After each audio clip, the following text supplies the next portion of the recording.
संबुद्धौ साकल्यस्येतावनार्थ से संबुद्धि निमित्तक औकार। गुरुजी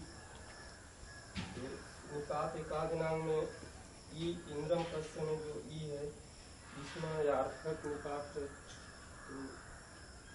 क्या होगा? विस्मय का मतलब होता है आश्चर्य को, कुछ आश्चर्य को। ओहो इंद्र को देखो, आश्चर्य कर रहा है। आश्चर्य करते समय जैसे हम बोलते हैं ना हिंदी में, ओहो इंद्र को देखो कैसा अद्भुत है।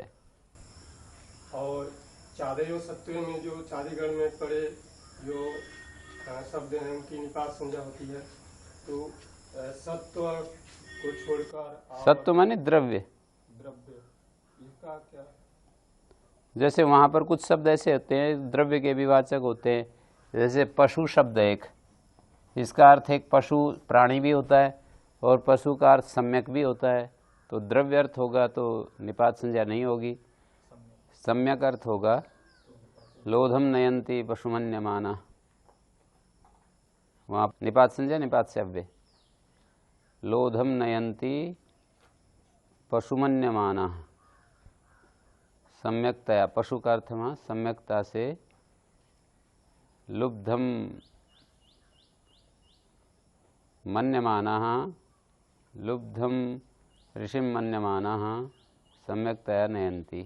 लोधम नयन्ति पशुमन्यमानः, लुभ धातु का लोभम, लोधम नयन्ति पशुमन्यमानः, ऐसा वाक्य वेद में।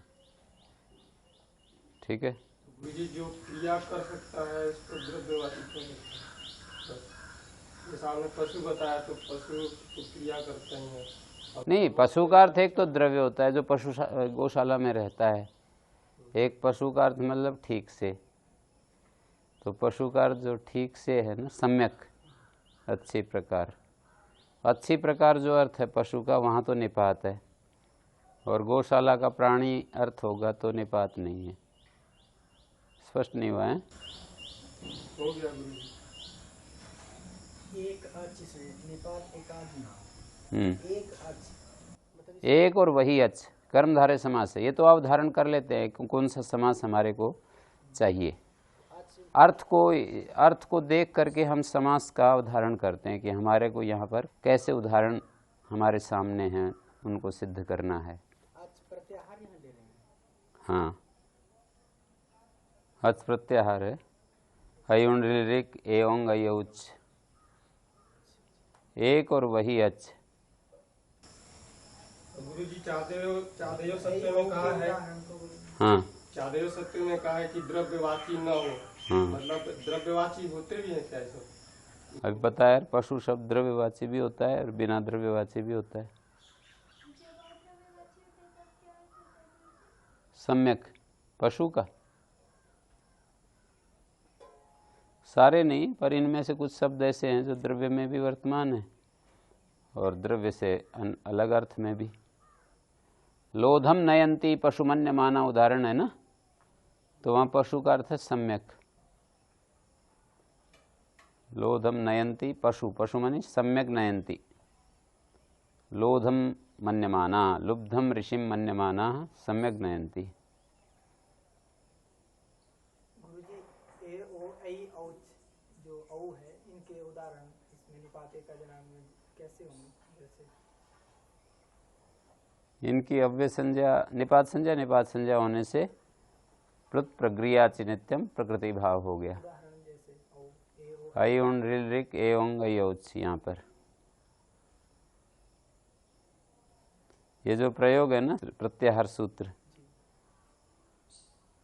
तो वहाँ इनकी निपात संज्ञा प्रकृति संज्ञा है, इसलिए संधि नहीं हो रही।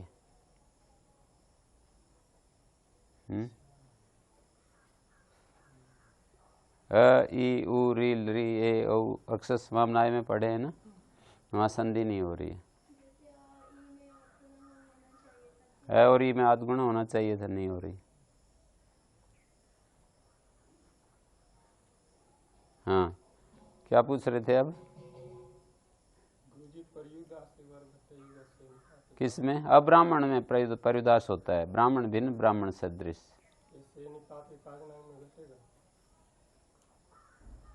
यहाँ तो आ भिन्न और असदृश जो निपात होते हैं ना, उनकी प्रगृह्य संज्ञा होती है। वहाँ पर तद भिन्न तत्सदृश अर्थ लिया जाता है पर्युदास में, उससे भिन्न उस जैसा। आ से भिन्न गकार सहित जो आ है उसको तो छोड़ दिया जाएगा, पर उस जैसा जो निपात है वो ले लिया जाएगा।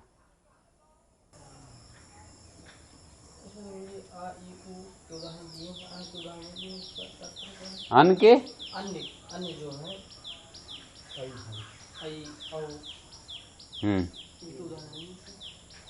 मैंने तो दे दिया ना, अयोन रिलरिक एवं गयोच,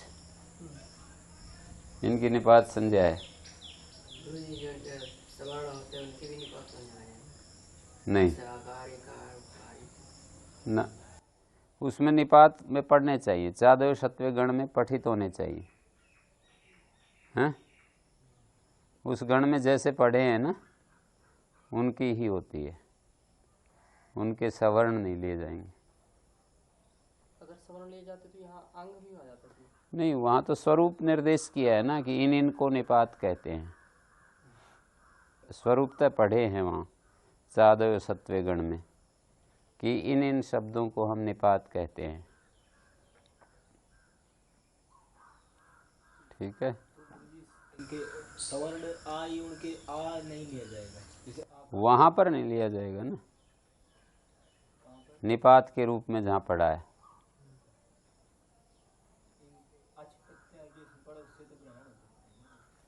नहीं, वहाँ तो स्वरूप से पढ़े हैं ना, वो जो चादव सत्व में जो शब्द पढ़े हैं वो स्वरूप निर्देश करके, वहाँ आकृति गण नहीं है।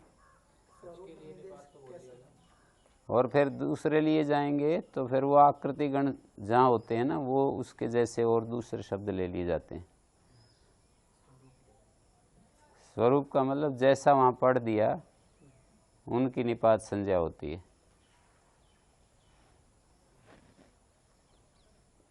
यानी कि अ शब्द पढ़ दिया तो आ की भी हो जाएगी, फिर आ को अलग से वहाँ पर पाठ मानना पड़ेगा या फिर आ एक निपात अलग से संग्रह करना पड़ेगा आकृति गण मानकर। इस तरह से नहीं। जी जो निपात संज्ञा किया ये अकह सवर्ण ने दीर्घ को रोकने के लिए किया, तो यहाँ पर अगर निपात संज्ञा नहीं करते तो आप ही बन जाता, तो आप ही का भी कुछ अर्थ निकल सकता है। नहीं, वैसा बनता नहीं है, उसका अर्थ नहीं निकल सकता आप ही न। अपे ही ऐसा ही प्रयोग होता है, आपे ही प्रयोग नहीं होता है,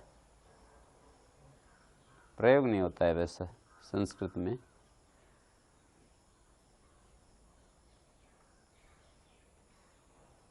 संबुद्धौ शाकल्यस्य एतावनार से निमित्त सप्तमी है। संबुद्धौ संबुद्धि निमित्तक जो ओकार, संबुद्धि निमित्तक जो ओकार मानी संबुद्धि निमित्तक होने पर ओकार के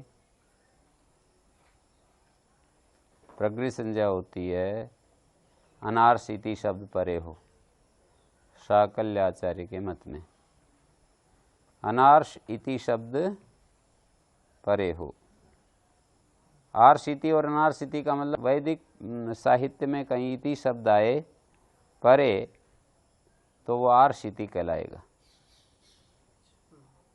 और पदपाठ करने के लिए या लोक में जब हम किसी शब्द का प्रयोग करते हैं व्यवहार में, जैसे भानो इति ब्रवीति, देवदत्त भानो इति ब्रवीति, मान लो ऐसा बोला है तो लौकिक इति शब्द ही है। देवदत्त भानो ऐसा उच्चारण कर रहा है। तो जो आपसे में है इति और यहाँ जो लौकिक लोक में बोला जाता है, इसमें क्या अंतर है दोनों में? अंतर नहीं है, लौकिक इति परे होना चाहिए ऐसा ये कह रहे हैं। यदि किसी प्रयोग में कोई ब्राह्मण ग्रंथ का प्रयोग है उसको भी आर्ष इति मानते हैं, तो ब्राह्मण ग्रंथ के प्रयोग में कहीं पाणिनि ने ऐसा देखा की प्रकृति संज्ञा हो रही है, इसलिए मानी वैसा प्रयोग हो रहा है। यह है ब्रह्म बंधु शब्द का संबोधन।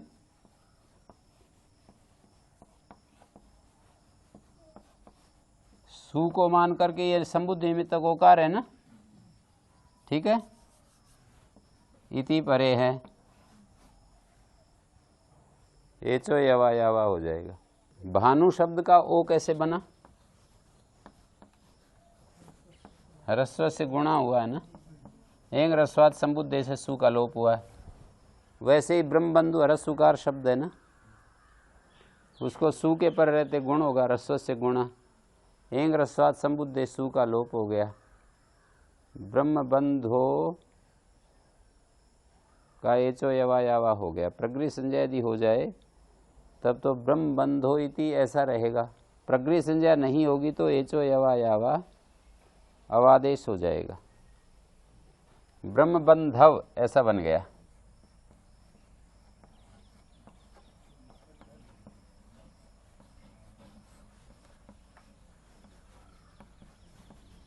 ऐसा वाक्य ओ को आओ हो गया ना यहाँ।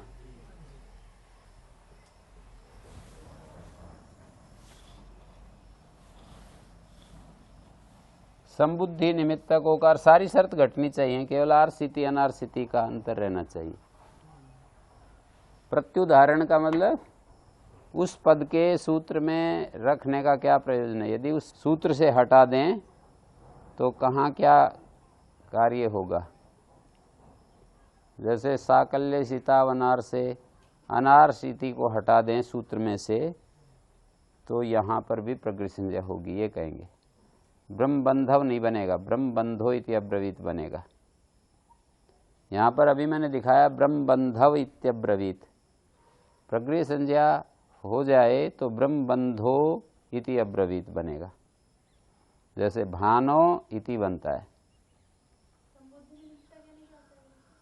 संबुद्धि को मानकर जो ओकार बना है, एक वचन संबुद्धि होता है और उसको मानकर ह्रस्व से गुणा से जहाँ ओकार हो जाता है, सातवें अध्याय के तीसरे पाद का सूत्र है ह्रस्व से गुणा, तो उसका अर्थ है संबुद्धि के पर रहते ह्रस्व को गुण हो जाता है। तो जहाँ पर संबुद्धि को मानकर गुण हो जाता है तो वो संबुद्धि निमित्तक ओकार माना जाएगा। जैसे ये उदाहरण सारे ऐसे ही तो हैं। भानु शब्द है और सु के पर रहते गुण हो गया, ह्रस्व से गुणा, तो ये संबुद्धि को निमित्त मानकर ओकार हुआ है, संबुद्धि निमित्तक ओ कहलाएगा। आर्ष ग्रंथ गुरुजी कितने क्या क्या है? आर्ष ग्रंथ तो वैदिक साहित्य सारा आर्ष ग्रंथ ही है। ब्राह्मण ग्रंथ आर्ष ग्रंथ है। ब्राह्मण ये वेदों ब्राह्मण सतपथ ब्राह्मण। हाँ, ऋग्वेद का ऐतरेय ब्राह्मण, यजुर्वेद का शतपथ ब्राह्मण और सामवेद का साम ब्राह्मण, तांड्य ब्राह्मण, अथर्ववेद का गोपथ ब्राह्मण, इस तरह से होते हैं।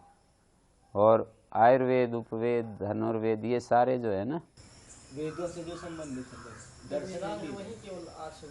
दर्शन नहीं लिए जाएंगे, दर्शन भी लिए जाएंगे। जैसे आयुर्वेद है, गंधर्व वेद है, अर्थवेद है, और क्या क्या है, चारों वेदों के चार वेद हैं। धनुर्वेद राजनीति से संबंधित। ऋषिकृत ग्रंथ। हाँ, ऋषि से अण प्रत्यय करेंगे तो आर्ष शब्द बनता है ना। ऋषि के री को आदि से वृद्धि हो गया। महाभारत भी, रामायण भी, श्रीमद् भगवद गीता, सब आर्षी ग्रंथ है। इसमें जो लिखे हैं ना, यहाँ पर जो ये, तो ये महाभारत किसी के लिए तो आर्ष है, किसी के लिए नहीं है। मतलब स्वामी दयानंद के अनुसार देखोगे तो वो आर्ष ग्रंथ नहीं है। पुराण जो होते हैं वो ब्राह्मण ग्रंथों का, पुराण का अर्थ एक ब्राह्मण ग्रंथ होता है, और एक पुराण का मतलब ये जो देवी पुराण, भागवत पुराण, शिव पुराण आदि आदि, तो स्वामी दयानंद ने इनको आर्स कोटि में नहीं रखा। वैसे जो है इनमें भी मिलावट हो रही ना बहुत सारी, महाभारत में, रामायण में, और भी कहीं पर वेद विरुद्ध यदि कुछ है तो वो अमान्य है। दूसरे ग्रंथों में भी, जैसे ब्राह्मण ग्रंथों में भी कहीं हिंसा आदि की बात आती है ना, तो वेद से विरुद्ध होने के कारण वो प्रामाणिक नहीं मानी जाती। कोई विद्वान जैसे वेद अनुकूल पुस्तक लिखता है, कोई ग्रंथ लिखता है, तो आर्ष ग्रंथ माना जाएगा? वो तो केवल व्याख्या कर रहा है ना, मूल ग्रंथ आर्ष ग्रंथ कहेंगे ना, ऋषि के द्वारा जिसको कहा गया है। अब वो ऋषियों के अनुकूल होने के कारण उसको आर्ष कह सकते हो। जैसे स्वामी दयानंद का सत्यार्थ प्रकाश है, इसमें वेद विरुद्ध बात नहीं मिलेगी, तो इसलिए उसको आप कह सकते हो ना। अपनी तरफ से उन्होंने नहीं लिखा है, ऋषियों के सिद्धांत दिए हैं, तो ऋषियों ने जो बात कही है उनको ही वो पहले ही कह देते हैं कि जो ब्रह्मा से लेकर जैमिनी मुनि पर्यंत मानते आए हैं वही मेरा भी मंतव्य है, मेरा कोई अलग मत नहीं है। तो संबुद्धौ साकल्य, साकल्य का आचार्य हुए हैं, उनके मत में अनार्सिति परे हो तो संबुद्धि निमित्तक ओकार की प्रगृह संज्ञा हो जाती है। यदि आर्सिति होगा तो प्रगृह संज्ञा नहीं होगी। प्रगृह संज्ञा नहीं होगी तो संधि कार्य हो जाएगा। ठीक है, आगे ऊये ऊ, साकल्य आचार्य के मत में साकल्य की अनुवृत्ति आ रही है, और इसमें भी इति शब्द की अनार्सिति परे हो तो ऊय की प्रगृह संज्ञा होती है, और उसके स्थान में ऊ आदेश होता है प्रगृह संज्ञक। इस सूत्र का योग विभाग करके अर्थ करते हैं। ऊय का मतलब है ये तो हलंत्यम चला जाता है, ऊ इति। साकल्य के मत में इसकी प्रगृह संज्ञा होती है, अन्यों के मत में नहीं होती। प्रगृह संज्ञा नहीं होगी तो इको एणची विति, और इस ऊ को प्रगृह संज्ञक ऊ आदेश भी होता है। 3 उदाहरण बनेंगे।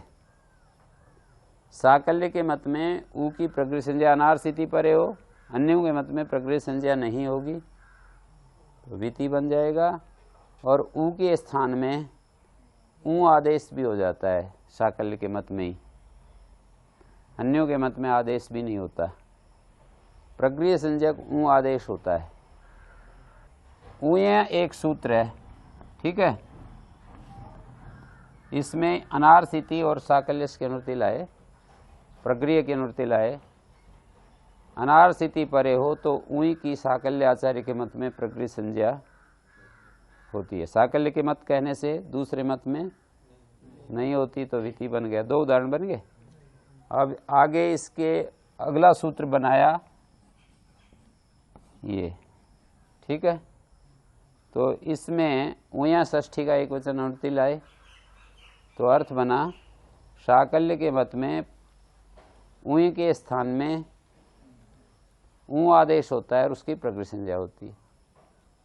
साकल्य के मत में ऊई के स्थान में ऊ आदेश होता है, अन्यों के मत में आदेश भी नहीं होता। साकल्य के मत में ऊई के स्थान में ऊ आदेश होता है और उसकी, आप 2 वाक्य करके बोल दो या 1 वाक्य में बोल सकते हो। साकल्य के मत में प्रगृह संज्ञक ऊ आदेश होता है, ऊ आदेश होता है और उसकी प्रगृह संज्ञा होती है। ठीक है, बात एक ही है।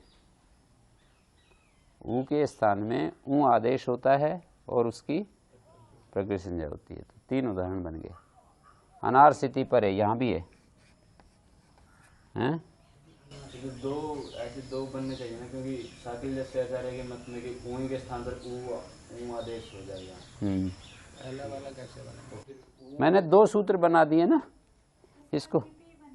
मुझे फिर एक ही मत होगा ना उनका, या तो ऊई ही रहेगा या उसके स्थान पर ऊ आदेश होगा, या वो विकल्प करके होगा। नहीं, 2 वाक्य बना दिए ना। 2 वाक्य हैं तो विधान सामर्थ्य से साकल्य दोनों चीज मानता है। ऊइति भी मानता है, ऊइति भी मानता है, अन्य लोग विति मानते हैं। साकल्य का आचार्य है वो ये कहता है कि प्रगृह्य संज्ञा हो जाती है मेरे मत में, अनार स्थिति परे हो। तो क्या रूप बना प्रगृह्य संज्ञा होने से? संधि नहीं हुई, उइति बना ना। और दूसरे आचार्य कहते हैं कि हम तो प्रगृह्य संज्ञा नहीं मानते, बन गया। और साकल्य एक बात और कहता है कि मैं ऊ आदेश भी मानता हूं प्रगृह्य संज्ञक। साकल्य कहता है कि मैं मानता हूं और दूसरे लोग आदेश भी नहीं मानते। ये ऐसा प्रयोजन है, ऐसा प्रयोग, साकल्य ऐसा प्रयोग मानते हैं। इस प्रयोजन में उस प्रयोजन में क्या अंतर है? ऊ इति प्रयोग हो एक तो, और एक ऊ इति हो, तो कुछ अंतर ही नहीं लग रहा। तो कहीं ऊ शब्द आए तो ऊ इति और ऊ इति, ऐसा वेद में ऊ नहीं आता है। वेद में बहुत जगह ऊ शब्द आता है, तो उसका जब पद पाठ करेंगे ना, तो पद पाठ करेंगे तो ऊ इति भी कर देते हैं, विति भी कर देते हैं, ऊ इति भी कर देते हैं। योग माने सूत्र और विभाग माने उसके दो भाग करना, सूत्र के दो भाग करके अर्थ करना, ये योग विभाग है।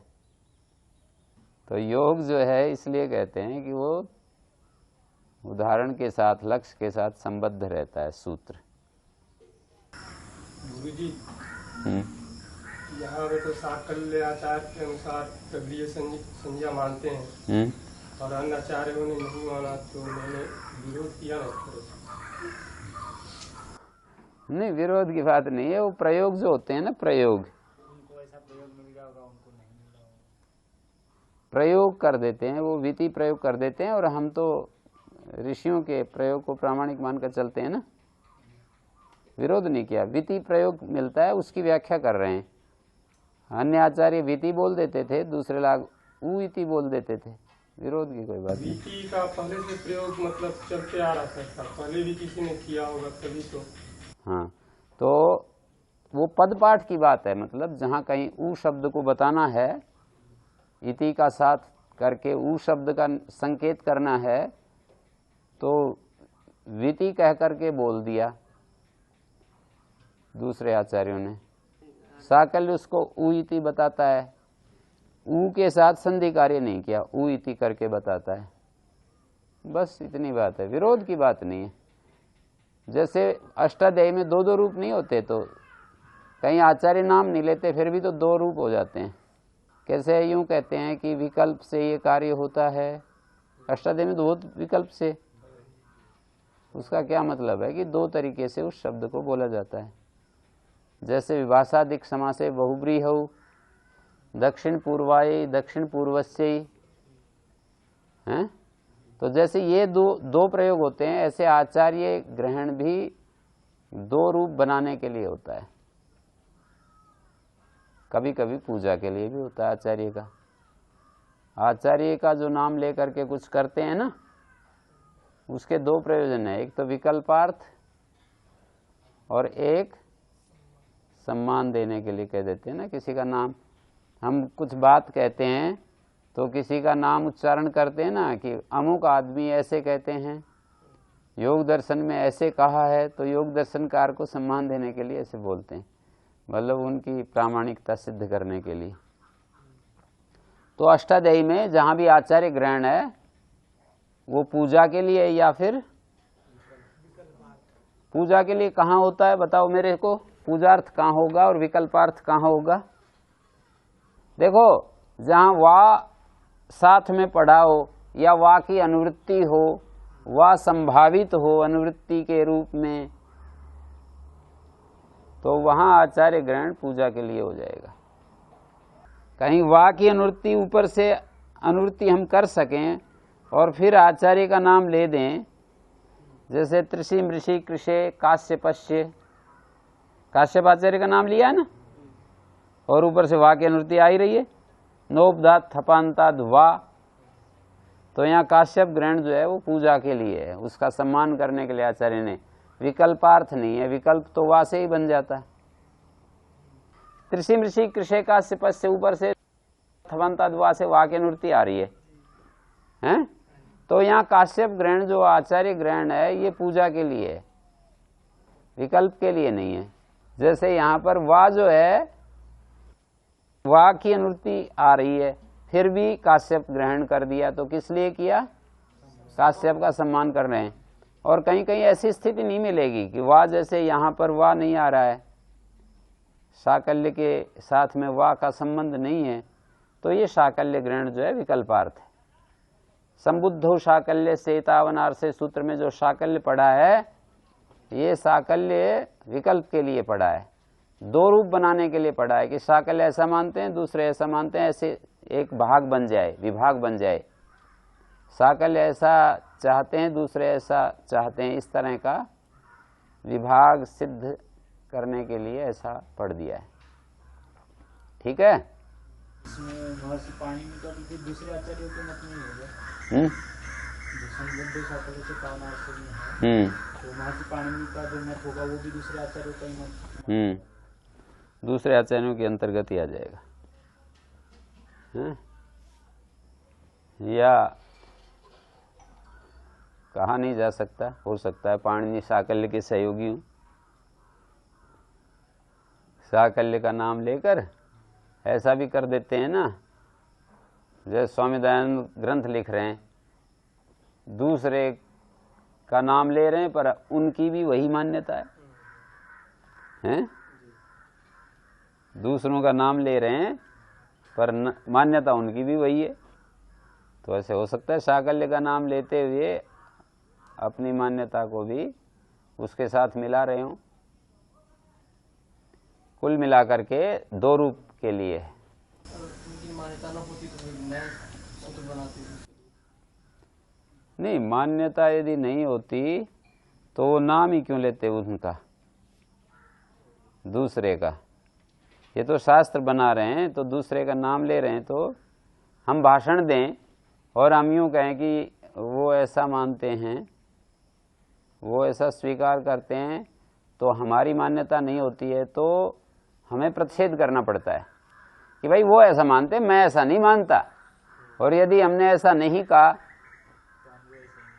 या फिर ये यूं बोलना पड़ता है कि भाई वो ऐसा मानते हैं, मेरा इसमें कोई ना निषेध है ना हाँ है, ठीक है वो मानते हैं, मेरा इसमें कोई निर्णय नहीं है, ऐसा भी कहते हैं। इत संज्ञा करने के लिए इत संज्ञा नहीं होती, कोई प्रयोजन इत संज्ञा के द्वारा प्रयोजन सिद्ध किया जाता है।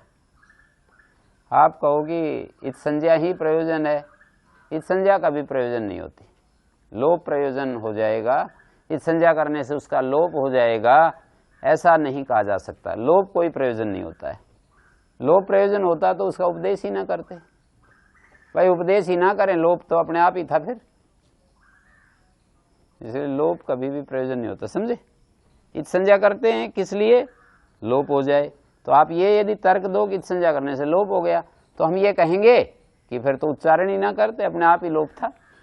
कई जगह उच्चारण भी करते हैं, लोप भी करते हैं, उच्चारण प्रयोजन वश करते हैं, जैसे तू सी में प्रयोजन वश उच्चारण, वो तो उच्चारण प्रयोजन हो गया, उच्चारण मात्र, हमारे मुख से ठीक से उच्चारण हो जाए, बस ये प्रयोजन हो गया, और अतिरिक्त प्रयोजन नहीं। जैसे कहीं इदितो नुम धातो, इकार इत संज्ञक है जिसका उसको नुम हो जाता है, उदितश्च उकार इत संज्ञक है जिससे गीप हो जाता है, ऐसे अनुबंध लगा रखे हैं। उदितो वा उकार इत संज्ञक है, उससे विकल्प से ईट आगम होता है, अनुदात गीत आत्मनिपदम, गीत से आत्मनिपद होता है, स्वरितता कर्तृप्राय क्रियाफल ईत से आत्मनिपद होता है, ऐसे अनुबंध लगा करके और कुछ कार्य करते हैं।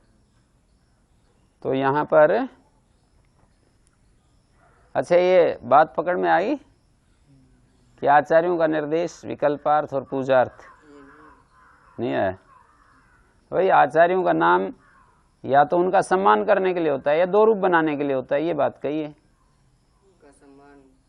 सम्मान इस तरह होता है भाई मेरा नाम कोई लेगा मंच पर तो मेरा सम्मान नहीं होगा, मैं किसी का नाम लूंगा तो उसका सम्मान।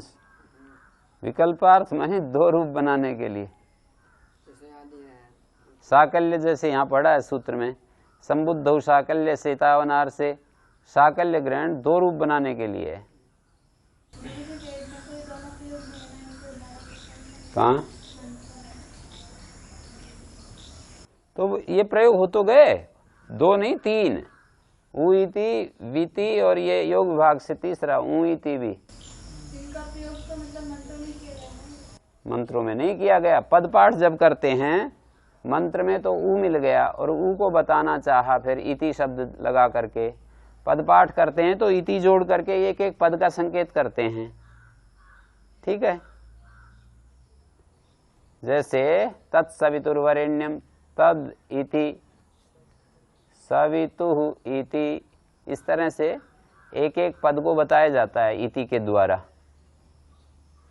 तो जब एक एक पद को बताएंगे तो उ इति या वीति ऐसे बोलेंगे।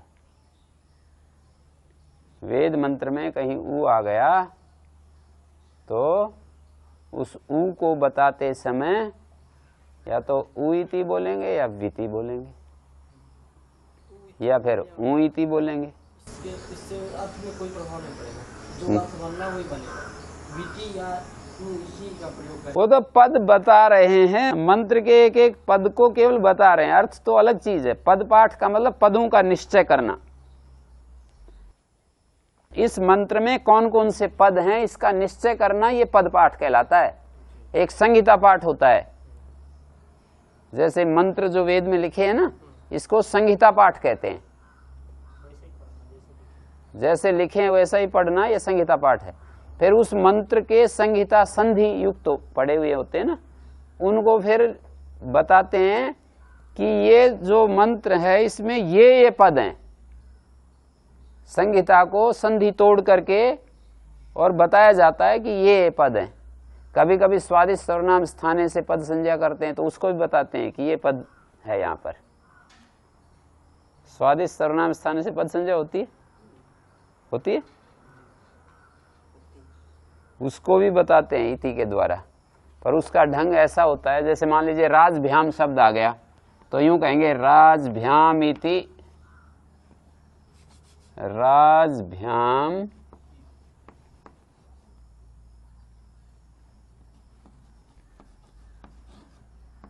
फिर उसको ऐसे बताएंगे। ये अवग्रह बता देते हैं इसको, ये जो अवग्रह चिन्ह है ये, तो ये राजपद को बता दिया यहाँ पर। राजभ्याम तो एक पद है ही, सुप्तिंगंतम पदम। स्वादिष्ट सर्वनाम स्थाने से राज भी पद संज्ञक है, ये बता दिया। राजभ्याम इति राजभ्याम ऐसे बताएंगे इसको बोल करके। पद पाठ एक, ये भी एक वेद का भाष्य होता था पहले जमाने में। मतलब अलग अलग पद बता दिए तो हमारे को अर्थ जो है समझ में फिर आ जाता था। पद का उदाहरण कई कई जगह इसमें दिक्कत होती है, सब जगह नहीं। कहीं कहीं उसका जो पद पाठ करते हैं ना वो कई ढंग से हो सकता है, तो उसके अर्थ में परिवर्तन आएगा। अभी ये समझ में नहीं आएगी क्योंकि वो स्थिति सामने होगी ना। एक मंत्र का पद पाठ कर रहे हैं तो वो जो पद होते हैं वो पद कभी आगे की चीज है, अभी समझ में नहीं आएगी। कितना भी बोलूंगा समझ में नहीं आएगी, उदाहरण जब सामने रहेगा ना। पद जो होते हैं सुप्तिंगंतम पदम होता है और स्वादिष्ट स्वरनाम स्थाने पद होता है। पद संज्ञा स्वादिष्ट सर्वनाम स्थाने से भी होती है, सुप्तिंगंतम पदम से भी पद संज्ञा होती है। पद का उदाहरण करना एक बड़ी बात होती है, कभी कभी बड़ा मुश्किल पड़ जाता है कि ये पद है या ये पद है, ऐसा मुश्किल पड़ जाता है। तो वहां पर कहते हैं इसका ये पद होना चाहिए, इसका ये स्वर है। स्वर फिर उसकी मदद करता है कि इसमें यही पद है, इस स्वर जो हम देख रहे हैं उसके अनुसार यही पद होना चाहिए। यहाँ भी तो भ्याम पद नहीं है। भ्याम पद नहीं है, राज भ्याम पद है। राज पद है या फिर राज भ्याम पद है। भ्याम को तो मैंने नहीं बताया पद, मैंने ये कहा कि राज भ्याम है या तो या राज बताया। पद पाठ, क्रम पाठ, जटा पाठ, शिखा पाठ, माला पाठ, दंड पाठ, घन पाठ, ये वेद के पाठ होते हैं अलग अलग। संगीता पाठ, पद पाठ, क्रम पाठ, जटा पाठ, शिखा पाठ, दंड, माला, घन, 8 हो गए। ध्वज भी होता है क्या? और ये पाठ होते हैं अलग अलग। हर पाठ में कुछ न कुछ थोड़ा आगे पीछे है। जैसे जटा पाठ में 2 पदों को सीधा उल्टा फिर सीधा बोलते हैं, फिर 2 पदों को सीधा उल्टा सीधा बोलते हैं। शिखा पाठ में 2 पदों को सीधा उल्टा सीधा बोलते समय एक तीसरा और जोड़ देते हैं। घन पाठ में 2 पदों को सीधा, फिर 3 पदों को सीधा, फिर 3 पदों को उल्टा, फिर ऐसे 3 पदों को सीधा बोलेंगे, 3 पदों को उल्टा बोलेंगे, फिर 3 पदों को सीधा बोलेंगे। मेरे को तो सामान्य बोध है, मैं इसका मास्टर नहीं हूँ। इसका प्रयोजन नहीं गुरु समझ में आया सही से। नहीं आया? वेदों की रक्षा करने के लिए मिलावट इसी के कारण तो नहीं हो रही है वेदों में। वैसे सीधे याद करने में हो जाती है। सीधे याद करके तो मिला देंगे कुछ न कुछ, उसमें क्या जोर पड़ेगा। तो जब उसमें कोई भी मिलाएंगे तो वो जटा पाठ जो है दूसरा कुछ घुसा हुआ मिलेगा तो एकदम कहेंगे ना ये तो गलत है। वो याद करते हैं दक्षिण के ब्राह्मण ना, उसको कंठ करते हैं, कोई दूसरा मिला नहीं सकता, क्योंकि वो घन पाठ पूरा का पूरा स्वर सहित याद करते हैं। घन पाठ भी स्वर सहित याद करते हैं।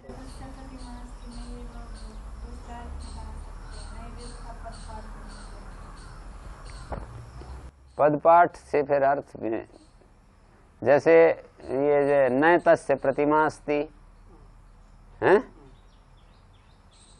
न तस्य प्रतिमा अस्ति, यदि हम इसका अर्थ ये करें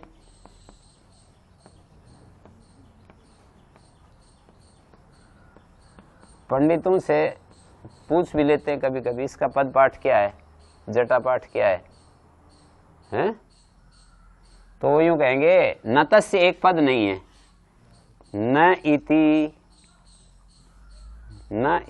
नेति तस्य इति ऐसा बताएंगे वे, हैं? ये नहीं कहेंगे न तस्य इति, तो इससे पता लग जाएगा ना अर्थ का, हैं? ठीक है। पद पाठ करके बताएंगे तो वो ये बताएंगे न इति तस्य इति, ये नहीं कहेंगे न तस्य इति। यदि जटा पाठ करते हैं या क्रम पाठ करते हैं ना तो 2 पदों को लेंगे, तो न तस्य प्रतिमा, प्रतिमा अस्ति ऐसे बताएंगे। वो ये नहीं कहेंगे, यदि एक पद हो ना तो वो पहले जो क्रम पाठ होगा वो ये बनेगा न तस्य प्रतिमा, प्रतिमा अस्ति, मतलब 2 पदों को आगे बढ़ते हुए बोलते हैं क्रम पाठ में। जटा पाठ में 2 पदों को सीधा उल्टा सीधा, तो न तस्य प्रतिमा, प्रतिमा न तस्य प्रतिमा ऐसे बोलेंगे। और यदि न और तस्य 2 पद मान रहे हैं तो न तस्य न तस्य ऐसे बोलेंगे। तो ये तो बड़ा कठिन काम है। ब्राह्मणों की तपस्या जो है ना, स्वर सहित याद करते हैं। घन पाठ को भी स्वर सहित याद करते हैं। कठिन की बात नहीं है, स्वर सहित। उसको एक तो लंबा हो जाता है बहुत ज्यादा, उसमें केवल आपको केवल इतना ही करना हो कि 3 पदों को सीधा बोला, 3 पदों को उल्टा, वो तो हम भी बोल सकते हैं। पर वो जो वेद में स्वर होते हैं वो तो बदल जाएंगे। दूसरा जब हम उसको करेंगे, घन पाठ करेंगे ना, आगे पीछे पद होंगे, तो वेद वाले जो स्वर हैं वो तो बदल जाएंगे, स्वर भी बदल जाएंगे ना। तो उन स्वरों को भी याद रखना।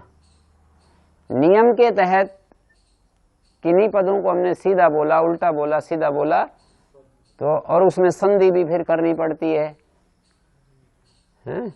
तो वैयाकरण तो सामान्य रूप से केवल शब्दों के आधार पर तो वो कर सकता है, पर उसमें स्वर भी याद करते हैं ये लोग। और फिर पद भी जो है सारे उनके अलग अलग हो जाते हैं, एक एक पद अलग अलग हो जाता है। सारी जितनी भी अष्ट विकृतियां बताते हैं वो सारी संहिता के बाद पद पाठ उनका मूल आधार बनेगा। पहले एक एक पद को अलग बताएंगे, तब आगे अगले पाठ चलेंगे। पदों का अवधारण होने के बाद ही अगले पाठ चलेंगे। पद का ही पता नहीं लगेगा तो अगला पाठ कैसे चलेंगे? यूं कहेंगे दो पदों को सीधा, तो पहले दो पद आने तो चाहिए। अगर ये दो पद हैं, न तस्य प्रतिमा दो पद नहीं है, न और तस्य ये दो पद हैं, समझ रहे? ऐसे कहते हैं कि एक बार शास्त्रार्थ हो गया तो फिर वो एक पंडित तो कह रहा है कि देखो वेद में प्रतिमा की बात लिखी है, परमात्मा न तस्य नम्रीभूतस्य परमात्मनः प्रतिमा अस्ति, हैं? और वो जो है दूसरे पंडित बोल रहे हैं कि न तस्य प्रतिमा अस्ति तस्य प्रतिमा नास्ति, हैं? वैसे प्रतिमा शब्द यहाँ उपमावाचक है। प्रतिमा का अर्थ जो है मूर्ति नहीं, उपमा, उसकी उपमा नहीं है, ठीक है। तो न तस्य, तो उन्होंने कहा कि इसमें तो पूछो इस मंत्र का पद पाठ क्या करते हैं, तो वो तो उसको क्या लेना देना, वो तो बस बोल देगा न तस्य तस्य न तस्य, ऐसे बोलेगा वो, हैं? यदि वो न तस्य प्रतिमा प्रतिमा न तस्य ऐसा बोले या पद पाठ ही पूछे तो वो न इति तस्य इति प्रतिमा इति प्रतिमे इति ऐसा बोले तो फिर समझ लो कि ये तो अलग अलग पद हैं, एक पद नहीं है। तो ये तो वैसे आजकल जोड़ दिया है, बाकी मुख्य इसका जो है ना इस दृष्टि से नहीं, ये तो अतिरिक्त लाभ ले रहे हैं पद पाठ का या जटा पाठ का। मुख्य प्रयोजन तो वेद की रक्षा करने की दृष्टि से, वेद का मतलब जो अक्षर पद मात्रा है उसकी रक्षा करने के लिए, उसमें मिलावट ना हो, उसमें ऊपर से कुछ पद ना डाला जाए। वेद की रक्षा इस अर्थ में कि ऊपर से कोई पद न डाला जाए, इसलिए सारे शास्त्रों में मिलावट है, पर वेद में मिलावट नहीं है। रामायण में मिलावट, महाभारत में मिलावट है क्या? गीता तो महाभारत का भाग है, वो तो साध्य कोटि में है कि मिलावट है या नहीं है। बाकी जो है एक सामान्य बात कह रहा हूं, हैं? दर्शनों में मिलावट बताते हैं। आचार्य उदयवीर जी ने तो ग्रंथ ही लिखा है एक कि ये सूत्र बाद में मिलाए हुए हैं, ऐसे उन्होंने सिद्ध किया। उसमें भी ऐसे नियम पढ़ते थे, उसमें नहीं होता। तो कठिन इतनी रक्षा करने के लिए उसको ऐसे याद नहीं करते ना। वेद को तो ईश्वरीय ज्ञान मान करके श्रद्धा के कारण से उसको इतना मेहनत पुरुषार्थ करते हैं, फिर आप पुरुषार्थ ही नहीं करोगे, ऐसे आप याद नहीं करोगे तो कौन फिर उसको रक्षा कैसे होगी नियम बनाने मात्र से?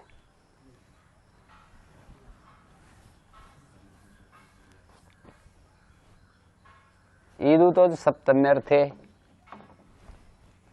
ईदूतौ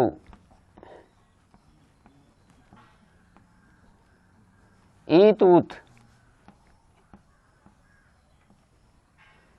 ये तय वैसे ही जैसे ईदूत द्विवचन प्रक्रिया, ईकार उकार सप्तमी के अर्थ में ईकार उकार की प्रक्रिया संज्ञा हो जाती है सप्तमी भक्ति के अर्थ में।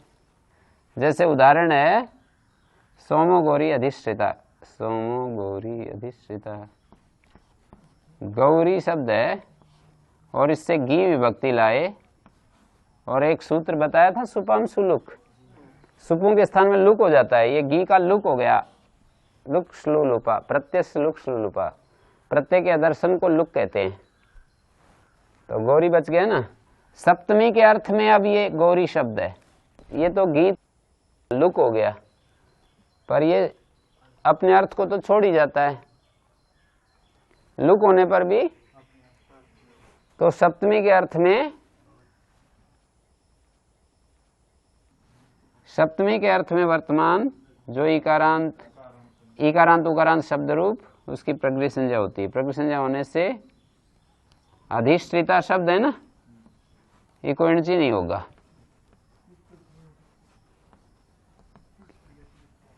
प्लुत प्रक्रिया नित्यम, सोमो गौरी अधिष्ठिता एक मंत्र है, तो यहाँ पर जो है अधिष्ठिता अच पर है ना, इसका तो लुक हो गया, अकार पर है, गौरी का इकार, एक एनर्जी नहीं होगा, संधि नहीं हुई,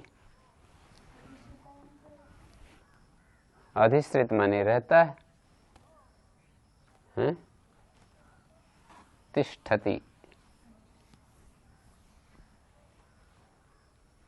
और ऊ का उदाहरण है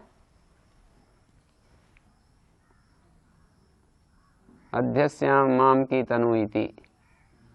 तनु इति, यहाँ पर भी इस तनु के आगे सप्तमी भक्ति आया था कि उसका लुक हो गया, और लुक होने से यहाँ पर प्रक्रिया संज्ञा हो गई। सप्तमी के अर्थ में उकारांत है, प्रक्रिया संज्ञा होने से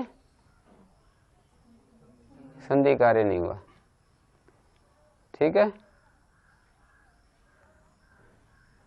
माम की तनु इति, मामक्याम तन्वाम इति, ऐसा अर्थ है।